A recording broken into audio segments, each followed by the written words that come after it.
Welcome to Bharat kitchen. ఈ రోజు recipe గ్రేవీతో ఉల్లిగడ్డ కూర వండుకుందాం। స్టవ్ మీద మూకుడు పెట్టి ఆయిల్ వేసాను, కొంచెం పల్లీలు, కొద్దిగా ఏపుడు శనగపప్పు వేపుకుందాం। వేస్తున్నాను ఒక కప్పు। ఉల్లిపాయ దోరగా వేగేంత వరకు వేపుకోవాలి, వేపుకుందాం। ఉల్లిపాయ వేగిపోయింది, అల్లం పేస్ట్ వేసేసుకుని ఒకసారి కడిపేసుకుని స్టవ్ ఆపేసుకుందాం। ఉల్లిపాయ చల్లారాక మిక్సీ పట్టుకుందాం। స్టవ్ మీద మూకుడు పెట్టి ఆయిల్ వేసాను కూరకి।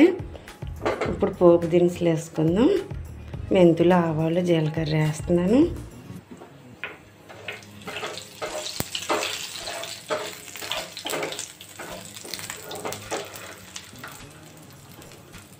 అలాగే ఉల్లిగడ్డలు వేసేసుకుందాం।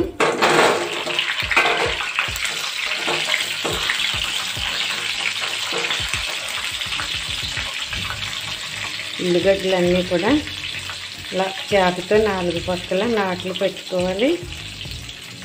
అలా నాట్లు పెట్టి వేసేసాను పాయలన్నీ। కొంచెం దోర రంగు వచ్చే వరకు వేసుకుందాం।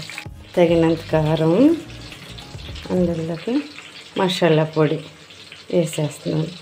గరం మసాలా పొడి అన్ని రకాలు కలిపి చేసాను। తగినంత సాల్ట్,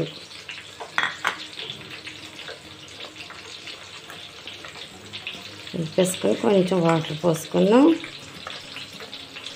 ఇలా వాటర్ పోసుకొని పేస్ట్లా కలిపి పక్కన పెట్టుకుందాం। మిక్స్ చేస్తున్నాను।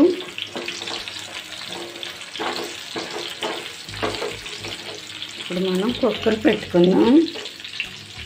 కుక్కర్ పెట్టుకుని ఈ ఉల్లిగడ్డలో కుక్కర్లో వేసేస్తాను।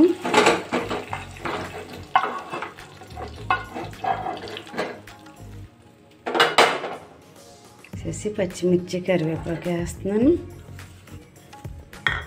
వేసుకుందాం।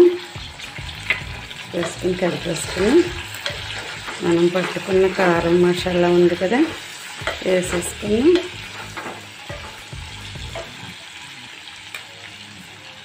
మసాలా కారం పేస్ట్ చేసుకున్నాం కదా, వేసేస్తున్నాను।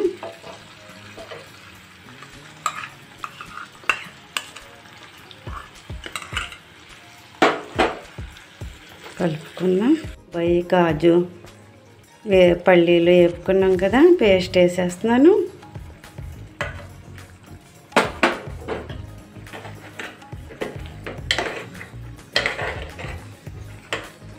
ఉల్లిపాయ ఎక్కువ మగ్గక్కర్లేదు, ఉల్లిపాయ వేపుకుని మిక్సీ పట్టుకున్నాం కదా। ఇప్పుడు మనం చింతపండు పులుసు పోసుకుందాం। చింతపండు ముందుగానే తగినంత పులుసు పిసికి పక్కన పెట్టాను, వేసేస్తున్నాను।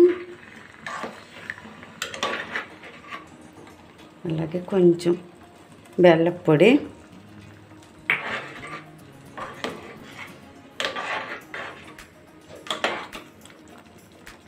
మిక్సీ పట్టుకుని నీళ్ళు ఉన్నాయి పోస్తున్నాను। కూర ఉడుకు పట్టింది, స్టవ్ మీడియంలో పెట్టుకుందాం। మీడియంలో పెట్టుకుని కుక్కర్ మూత పెట్టుకుందాం। విజిల్ రానవసరం లేదు, స్టీమ్ బాగా వచ్చినప్పుడు ఆపేసుకుందాం। విజిల్ అవసరం లేదు, ఉడికిపోతుంది, విజిల్ రాబోతుంది, ఇంక స్టవ్ ఆపేసుకుందాం। విజిల్ రానవసరం లేదు, స్టవ్ ఆపేస్తున్నాను।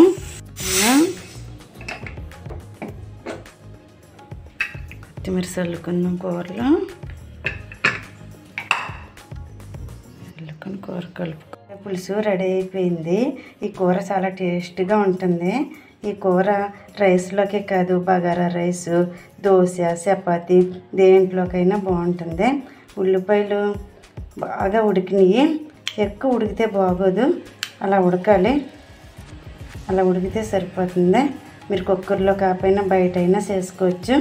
ఈ మాదిరిగా ఉడికితే చాలా టేస్ట్గా ఉంటుంది, వేసవిలో చల్లదనాన్ని ఇస్తుంది। ఒకసారి ట్రై చేయండి। ఈ వీడియో మీకు నచ్చినట్లయితే లైక్ చేయండి, షేర్ చేయండి, సబ్స్క్రైబ్ చేసి బెల్ ఐకాన్ క్లిక్ చేయండి।